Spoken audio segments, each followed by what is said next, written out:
یوں بادشاہوں سے خطاب کرتے تھے. میری بات سمجھ آئی؟ اور جب بادشاہوں کو خط لکھتے تو خوش آمد و برا خط نہ لکھتے بلکہ یہاں سے شروع کرتے ان عبد القادر یأمرک وامرہ حجۃ علیک. عبد القادر تجھے حکم دیتا ہے اور عبد القادر کا حکم ماننا تجھ پر واجب ہے. اگر ٹال مٹول کی تیری گردن کاٹ دیں گے. یوں بادشاہوں سے خط شروع کرتے اور جب بادشاہ آپ کا خط پڑھتے تو چوم کے آنکھوں پہ لگا لیتے اور کہتے سیدی عبد القادر جیلانی نے سچ فرمایا اور حق لکھا. یہ آپ کا روب اور دبدبا تھا بادشاہوں کے سامنے. خلیفہ منصور جب آپ کو ملنے کے لیے آیا تو کہنے لگا حضور میرا دل چاہتا ہے کہ میں سیب کھاؤں. کیا کھاؤں؟ یہ دنیا داروں کو بڑی خرابی ہوتی ہے. یقین نہیں کر دے درویشاں تے یقین ٹونا چاہتے نے, لبنا چاہتے نے, ویکھنا چاہتے نے, پرکھنا چاہتے نے. جی یہی خرابی ہے نا ہماری. یقین نہیں آتا ہمیں بن دیکھے, حالانکہ ایمان تو ہے ہی بن دیکھے ماننا, کسی کو بن دیکھے مان لینا. کہنے لگا جی سیب کو دل چاہ رہا ہے, حالانکہ پورے عراق میں وہ سیب کا موسم نہیں تھا. غوث پاک نے تھوڑی دیر سر جھکایا, مراقبہ کی, جیب میں ہاتھ ڈالے 2 سیب نکالی. اب آپ کہ یہ کیسے ہو گیا بھئی؟ اگر تو آپ کرامت کے منکر ہیں تو پھر ہم آپ سے قرآن و سنت پہ بات کریں گے کہ کرامت کا عقیدہ درست ہے, اور اگر آپ کرامت کو مانتے ہیں تو اس کو مانیں, کیونکہ میں مستند کتابوں سے بات سنا رہا ہوں. ایک قلائد الجواہر اور بہجت الاسرار سے یہ باتیں سنا رہا ہوں آپ کو, یہ معتبر کتابیں. تو غوث پاک نے ہاتھ نکالے 2 سیب, فرمایا لو جو مرضی لے لو. اس نے ایک پکڑا, پہلی بائٹ لی نا, کھایا اندر سے خراب. غوث پاک نے کھایا اندر سے شفاف اور میٹھا, رس بھرا. کہنے لگا جی بڑی عجیب بات ہے, آپ کا سیب شفاف اور خوبصورت اور میرا سیب اندر سے خراب ہے.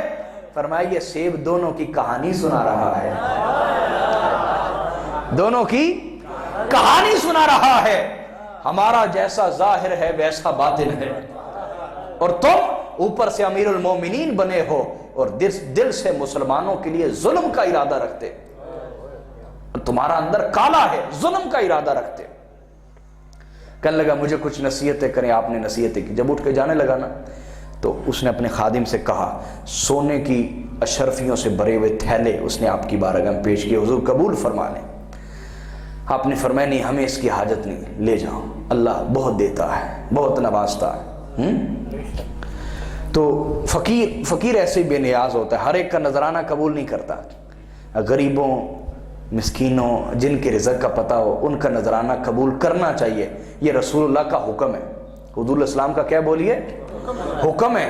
جو صوفیاء نے اپنی علامت بتائی, صوفی کی علامت ہے کہ وہ طمع نہیں رکھتا, اس میں طمع نہیں, منع نہیں اور جمع نہیں. اس کے 3 اصول ہوتے ہیں. صوفی کے کتنے اصول بولیے؟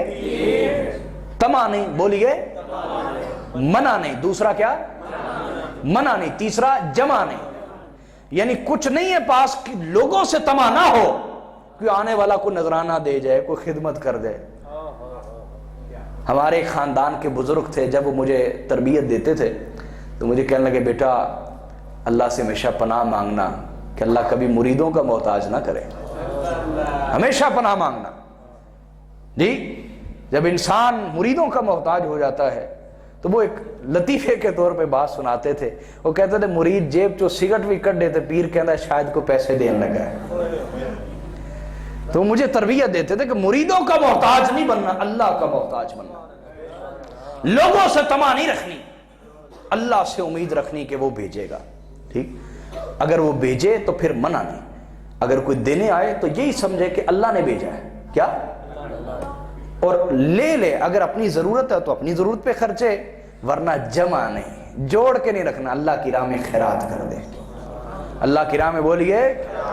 اور میں اس دادے کا پوتا ہوں, یہ شاہپور کو جو لوگ جانتے اور میرے دادا جان کو یہاں جاننے والے کئی لوگ بیٹھے ہیں. میرے دادا وہ پیر تھے جو اپنے مریدوں کے گھروں میں خود گندم دے کے آتے تھے, اپنی سائیکل پہ گندم لاد کے دے کے آتے. ہم نے ان بزرگوں سے تربیت حاصل کی ہے, خود چاول دے کے آتے. سمجھ آئی ہے بات یا نہیں ہے؟ تو حاضر محترم غوث پاک کا معاملہ کیا؟ اس سونے کے تھیلے لے کے آیا شرفیوں, قبول فرما لے. فرمایا نہیں لے جاؤ, ضرورت نہیں. وہ بار بار ضد کرتا رہا. آپ نے ایک تھیلی پکڑی, اس کو نچوڑا تو اس میں سے خون بہنے لگ گیا. جب اس نے یہ منظر دیکھا تو غش کھا کے گر پڑا، بے ہوش ہو گیا۔ جب اسے ہوش آئی تو چونکہ عباسی تھے یہ سارے، حضرت عباس کی اولاد سے تھے، رسول اللہ کے چچا کی اولاد سے، یہ سارے عباسی بادشاہ تھے۔ جب اسے ہوش آئی آپ نے فرمایا اگر تیری نسبت رسول اللہ سے نہ ہوتی، تو عباسی نہ ہوتا، میں اتنا نچوڑتا کہ یہ خون تیرے محلات کو بھی بہا کے لے جاتا۔ ظالم لوگوں کے خون نچوڑ نچوڑ کے، چوس چوس کے ہمیں نذرانے پیش کرنے آتا ہے۔ ہمیں مال حرام کے نذرانوں کی کوئی ضرورت نہیں۔ یہ تھا آپ کا البغض للہ، اللہ کے لیے کسی سے نفرت کرنا۔ سمجھ آئی ہے یا نہیں آئی؟ اور اگر یہ بات کریں تو غوث پاک مخلوق سے کتنی محبت کرتے تھے، مخلوق کے لیے خیر خواہی، جو اس پہ بات ہوئی، خیر چاہنا ہر ایک، واہ واہ۔ تو مخلوق کی آپ نے ایسی خیر چاہیے، پوری دنیا میں نظام بنا دیا کہ جہاں آپ کے مرید ہوں، اگر ہر روز مخلوق خدا کو کھانا نہیں کھلا سکتے تو مہینے میں ایک دفعہ پکا کے 11ویں منائیں اور لوگوں کو، اللہ کی مخلوق کو کھانا کھلائیں۔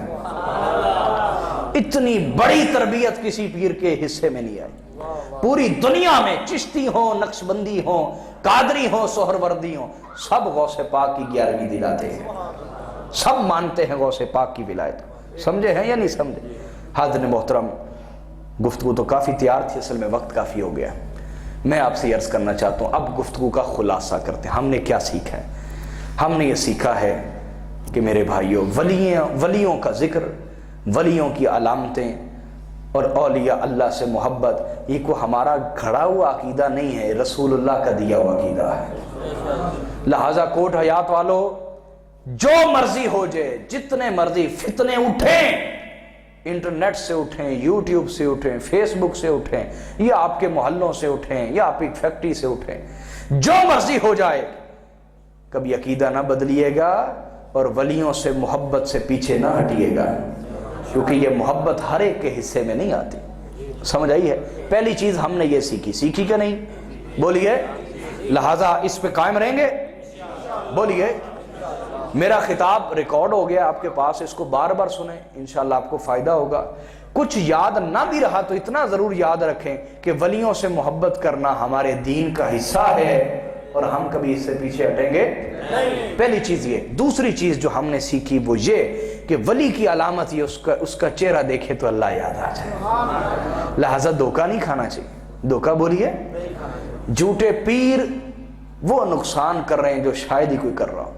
جعلی جھوٹے پیر، اللہ معافی عطا فرما، ان کو سپورٹ کون کرتا ہے؟ آپ لوگ انہیں سپورٹ کرتے ہیں۔ سمجھ آ رہی ہے؟ اور جو کوئی باعمل پیر ہو اس کو آپ سپورٹ کرنے کو تیار نہیں، اس کی خدمت معاونت کرنے کو آپ لوگ تیار نہیں۔ جی ایسا ہی ہے۔ آپ جس کے پاس جائیں اور وہ کہے تیرے تک کسی نے کچھ کیتا ہے، اس کے پاس گاہک بن کے بار بار جائیں گے اور پیسے لٹائیں گے۔ اور جو کو اللہ والا آپ کو ہدایت کا رستہ دکھا دے، آپ کہیں گے انہوں کچھ پتہ ہی کوئی نہیں، انہوں کچھ پتہ ہی کوئی نہیں۔ یہ جھوٹے پیروں کو سپورٹ آپ کرتے ہیں، آپ لوگ ذمہ دار ہیں، عوام ذمہ دار ہے جھوٹے پیروں کو سپورٹ کرنے، اور سچے پیروں کو جو سپورٹ نہیں کرتے اس کے بھی ذمہ دار آپ ہیں، آپ کو جواب بھی دینا پڑے گا۔ یہ مذاق کوئی نہیں۔ سمجھ آئی کہ نہیں آئی؟ جو اہل حق ہیں اگر آپ ان کے ساتھ نہیں چلتے تو اس کا بھی آپ کو جواب دینا ہوگا۔ تیسری چیز جو ہم نے سیکھی وہ یہ کہ ہم نے جس سے بھی محبت کرنی اللہ کے لیے اور جس سے بھی نفرت کرنی، بولیے، اپنی ذات کے لیے نہ محبت نہ نفرت۔ یہ بہت بڑا عمل ہے، اپنے دل کو نفرت سے پاک کرنا ہے۔ جو ہمارے سامنے اشہد ان لا الہ الا اللہ واشہد ان محمد عبدہ ورسولہ پڑھے گا، ہم اس سے نفرت، پھر بولے ہم اس سے نفرت۔ یہ ولیوں کا درس ہے، میں ولی ہونے کا دعویٰ نہیں کر رہا، ان کے جوتے اٹھائیں، ان کے قدم چومنے والا ہوں۔ یہ ولی کا درس ہے، مولوی کا درس نہیں۔ وہ کہتا ہے اینو نفرت کرو، اینو کافر کہو، اینو گمراہ کہو، اینو سنیاں چکڑ دو، جی یہی سکھاتا ہے نا۔ سمجھ آ رہی ہے؟ یہ درویش اور مولوی کی لڑائی شروع سے رہے گی۔ کبھی میں بھی جب ایک علم کا بندے کے اوپر غلبہ ہوتا ہے نا تو مجھے یہ بات بڑی بری لگتی تھی، لیکن آج سچی لگتی ہے۔ آج یہ بات سچی لگتی کہ واقعی ان کی بنتی صوفی ابتدائی یہاں سے کرتا ہے، دل صاف کر اپنا۔ میری بات سمجھ آئی کہ نہیں؟ ولی اندر سے صفائی کرواتا ہے. کیوں؟ وجہ کیا ہے؟ یہاں جو اہل علم ہوتے ہیں نا، اہل ظاہر، وہ پہلے ظاہر کی صفائی کرواتے ہیں. کہتے ہیں داڑھی شروع کر لو، امام شریف پاک کو ایک یونیفارم نیکی کا پہن لیں، اندر دنیا کی ہرس، نفرت، طمع، حسد، تکبر، بد اخلاقی، بدتمیزی، گالیاں عروج پہ. یونیفارم پہنا دیا نیکی کا. اب خرابی کیا ہوگی؟ جب داڑھی والا گالی دے گا لوگ کہیں گے یار مولوی ہوندے ہی ہیں جدے نے. سمجھ آ رہی کہ نہیں آ رہی؟ صوفی کیا کرتا ہے؟ وہ کہتا ہے بھائی اگر برتن کی باہر سے صفائی کر لیں، اندر سے گندا رہے، جب اندر سے دھوئیں گے گند باہر آئے گا، باہر والا پھر گندا ہو جائے گا. نہیں سمجھے میری مثال کو؟ نہیں مثال کو سمجھے. اگر باہر دھو لیں پہلے، اندر بعد میں جائے. یار برتن نہیں کبھی دھوئے؟ کس نے دھوئے؟ ایمانداری سے ہاتھ اٹھائے. پردیسی بیٹھے نہیں، پردیسی نہیں، جو گھر جا کے بیوی کی موجودگی میں برتن دھوئے وہ سنت پہ عمل کرے گا. بیوی کے ہوتے ہوئے برتن دھونے ہیں. پتا چلے گا آپ کے اندر تکبر ہے یا نہیں ہے. اگر تو بیوی کی موجودگی میں برتن دھوئیں تو سمجھے اللہ نے تکبر سے بری کر دیا. بیوی کی موجودگی میں کبھی کبھی واش روم آپ بھی دھو لیں، وہ بیوی کی موجودگی میں کبھی کبھی گھر کی صفائی آپ بھی کریں، پھر پتا چلے گا کچھ دین سیکھا یا نہیں سیکھا. سمجھ آئی ہے یا نہیں؟ یہ صوفی درس دیتا ہے، یہ ولیوں کا درس ہے. پہلے اندر کی صفائی کرو تاکہ جب گند باہر آئے تو دھلا ہوا خراب نہ ہو. دھلا ہوا خراب. اندر کی صفائی پہلے ضروری. نفرت سے پاک، حسد سے پاک، تکبر سے پاک، دنیا کی ہرس سے پاک، طمع سے پاک، غصہ جو آتا ہے غصہ اس سے پاک. اپنی ذات کے لیے غصہ نہ ہے، اس سے پاک. اندر صفائی ہو گئی، اب باہر سے صرف تھوڑا سا پانی مارنا ہے، کیونکہ پہلے اندر سے جو پانی آتا گیا اس نے بھی تھوڑی سی چکنائی اتار دی. اب تھوڑا سا بس پانی مارنا ہے تو اندر بھی سنت کے مطابق ہو گیا، باہر بھی سنت کے مطابق ہو گیا. اب یہ مرید کہلانے کا حقدار ہے. اب بولیے مرید کہلانے کا بولیے حقدار. تو ہم نے کسی سے نفرت کرنی نہیں ہے جو کلمہ شہادت پڑھنے والے. یہ درس سیکھا ہے آج، ٹھیک ہے. تیسری بات یہ، ولی عبادت کے بغیر نہیں بن سکتا. فرائض اور واجبات کی پابندی کے بغیر بن سکتا. اگر ہم فرض و واجب کی پابندی نہ کریں تو پھر ولیوں سے محبت کیسے؟ تو کوٹ حیات والو آج اپنے ساتھ عہد کریں، اپنے رب کے ہاں معافی مانگے. جو آج تک نمازیں قضا کی ہیں ان پہ معافی مانگے اور ان کی قضا بھی پڑھے اور آئندہ ادا بھی پڑھے. نماز کی پابندی شروع کریں، فرض و واجب کی پابندی کریں. بولیے فرض اور واجب کی، نماز کی پابندی سے ابتدا کریں. نماز پھر آہستہ آہستہ سارے نیک کاموں پہ لگا لیتی ہے. یہ بڑی کمال کی چیز ہے. نماز کی پابندی کریں، ٹھیک ہے. باوضو رہیں گے تو انشاءاللہ عصر مغرب عشاء تو آسانی سے پڑھی جاتی ہے. وضو ہونا چاہیے بندے کا، یہ تو آسانی سے 3 نمازیں پڑھی جاتی. تو نماز کی پابندی کریں. میں آپ کو 3 وظیفے دینے لگا ہوں، ان پہ عمل کریں گے بولیے. جب میں اسکول میں پڑھتا تھا نا، طالب علم تھا، تو میں کسی پیر صاحب کے پاس جاتا تو میں انہیں کہتا کوئی وظیفہ ہی دے دیں. تو وہ کہتے پہلے مرید ہو پھر وظیفہ دیں گے جی. تو میں کہتا تھا یا اللہ اتنی کنجوسی. تو میں کہتا تھا مالک مجھے علم عطا فرما، میں مفت میں ہی بانٹتا رہوں گا انشاءاللہ. تو میں نے اس وعدے کو نبھایا، اللہ کا شکر، نبھانے کی مزید توفیق دے. تو میں آپ کو 3 وظیفے دینے لگا ہوں. یہ میں اپنے علم کا نچوڑ آپ کے سامنے رکھنے لگا ہوں، ٹھیک. پہلا وظیفہ، روزانہ اللہ سے 100 مرتبہ معافی. اس سے بڑا میری نظر میں کوئی وظیفہ نہیں. اگر اس نے معاف نہیں نہ کیا، آپ جو مرضی کرتے رہیں، جتنے مرضی نیک کام کریں، وہ ناراض ہے، آپ نمازیں بھی پڑھتے رہیں، اس کو کوئی ضرورت نہیں آپ کی نمازوں کی. معافی. اور اگر اس نے معاف کر دی ہے پھر آپ دنیا کے سب سے خوش نصیب آدمی ہیں. اللہ سے معافی 100 مرتبہ پڑھیں میرے ساتھ، میں سکھاتا ہوں. اگر تو عربی آتی ہے تو عربی میں مانگیں، اگر عربی نہیں آتی اردو میں، جس طرح میں سکھانے لگا ہوں، تاکہ کیفیت آئے، رونا آئے. پیٹ خالی ہوگا، تنہائی ہوگی، مسجد کا کوئی کونا ہو، مانگے گے تو انشاءاللہ آنسو بھی جاری ہو جائیں گے. اور جس توبہ میں آنسو جاری ہو جائے سمجھے اللہ نے معاف کر دیا ہے. پڑھیں میرے ساتھ، میں عظمت والے اللہ سے معافی مانگتا ہوں. میں عظمت والے اللہ سے معافی مانگتا ہوں. میں عظمت والے اللہ سے معافی مانگتا ہوں. 100 مرتبہ، ٹھیک، یاد رہے گا.